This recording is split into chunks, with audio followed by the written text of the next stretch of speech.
Hello YouTube, I am Nerd, and welcome to the Kingdom of Nerd. Hello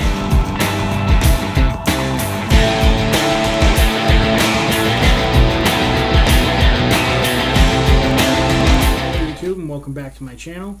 If you're brand new, then welcome. Hopefully you like what you see and you subscribe. If not, then welcome back.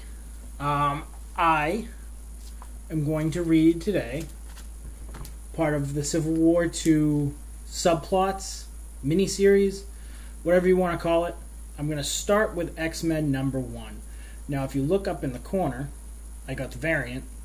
I'm going to try my best to make it into White Mountain Comics every Wednesday to get each one all the way until I have them all. Variants or not, whatever one I don't get later on, I'll try and find the other one to complete the set. I don't want to go gung-ho crazy on getting every single variant because there's probably 2 or 3 different versions of each one, because I don't want to be out like a couple $1,000 because I wanted to find every single one of them. So I got this one. I'm going to go read it and then we'll talk about it. Alright, so I read the comic, and it's a pretty good setup for the way the X-Men subplot's gonna go. If I'm not mistaken from my notes, X-Men's gonna have... This is a mini set of 4, so there's gonna be 4 of these. Basically, what this comic sets up is that... let me just go to the beginning.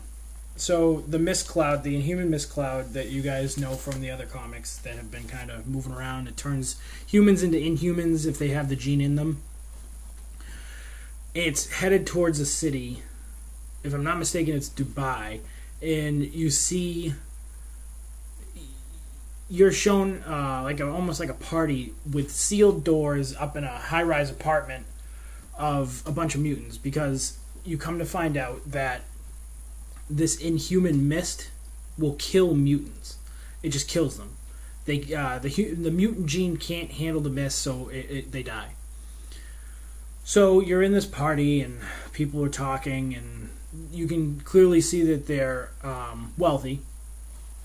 And the doors, you see like a computer say the seals have been broken, and Magneto floats in, and with him is Psylocke, Sabretooth, himself. I want to say there was someone else with him, but I can't really remember. So I'll just take a peek. But anyways, I'll keep going. A mutant named M is with him, and they have evacuated as many mutants off the main part of the city as they could, and brought them up to that high-rise apartment because they were too poor to find shelter.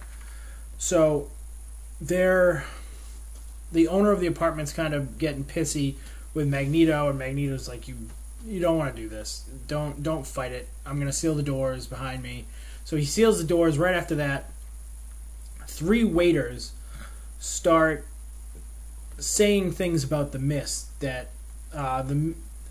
I'll quote it: the will of the mist shall be served. And then they transform into cyborg sentinels, like human-sized sentinels. So the sentinels have been sent to obviously kill the mutants, and these sentinels specifically serve the mist. So, they start fighting in the high-rise, and eventually they blow open a hole in the skyrise so that the mist can come in. Just as that happens, Magneto's like, alright, forget it, grab the mutants, let's go. So they all float out.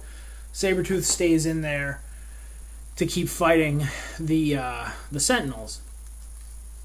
So they're floating away and the mist's coming towards them, and Magneto's like, great, Psylocke, you're holding off the mist, you keep doing that, because she has telekinetic powers. And she's like, that's not me. it's the Wind. And then you turn the page and it's the X-Men come in. There's Iceman, Jean Grey, Magik. I think I'm pronouncing it wrong. It's Magik. I haven't read much of the new X-Men, so I have no idea who she is. I have no idea what she does. I'm going to look into it, though, because her character is actually pretty cool. She wields a giant sword. Nightcrawler, Storm, Old Man Logan, and then Cerebra, which is one of the giant Sentinels, but I'm assuming they inputted Cerebro's, like a Cerebro type AI into it, because clearly it's a good guy. So, they typically, the X-Men fight with them, blah, blah, blah. They banter back and forth a little bit, like Wolverine. Well, Sabretooth calls Old Man Logan Wolverine, and he goes, "Don't call me that." So there's some banter back and forth between all of them. Eventually they beat the Sentinels, and Storm pushes the Cloud out to sea. And they start talking back and forth, almost like, how'd you know we were going to be here? How'd you know this was going to happen? And Psylocke reads Jean Grey's mind, she reads Storm's mind, because Captain Marvel has told Storm, and obviously Storm's given a debrief to the X-Men about Ulysses, and how Captain Marvel is going to use Ulysses to stop all catastrophes. So that's told to Magneto. Ulysses is an Inhuman, which I didn't like I said before, I haven't been reading the new X-Men, so I didn't know that Magneto's focus is now off the humans, when it was originally, when I was still reading X-Men, it was the humans versus the mutants.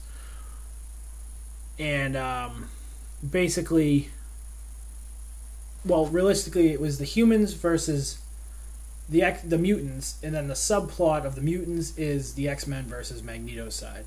So now it's Magneto's mutants versus the Inhumans. The X-Men are trying to keep the peace, and I mean, it works and it doesn't work. So they banter back and forth about, you're siding with the Inhumans, blah, blah, blah. Obviously, Magneto's pissed because the Inhumans now have a weapon that can tell the future, that can stop the future or even change it. So he's pissed. So they leave, and everyone's like, all right, well, let's let him think this through, give him opportunity to kind of maybe come to his senses. So Magneto and his crew end up back at the Savage Land, also known as War Room X. That's Magneto's, hideout. And they're talking back and forth about what they should do, and a couple of them are like, I don't know, we might just have to bite the bullet on this and deal with Ulysses and help them. And Magneto's like, no, I am not doing this.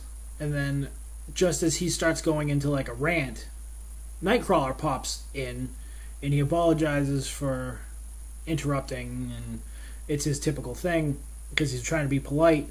And Magneto's like, if you came here as Storm's ambassador to try and talk me into agreeing with this, then you're mistaken. And Nightcrawler goes, no, I'm not here because of Storm. I'm here on my own accord because I agree with you. And then that's the to be continued.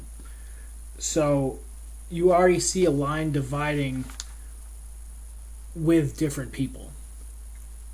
I'm very intrigued to see who sides with what thoughts, like Magneto's or Storm's, because it seems like Storm is running the X-Men now. Like I said, this is the third time I've said it. I have not kept up on X-Men, and that's my own fault. But from what I was reading in this, Professor X is dead, and Storm is in charge.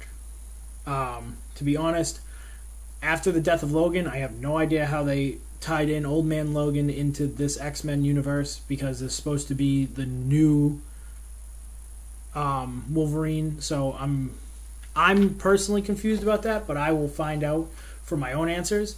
If you know, write it in the comments and let me know so I can figure out how Old Man Logan is alive, because clearly it's Wolverine. But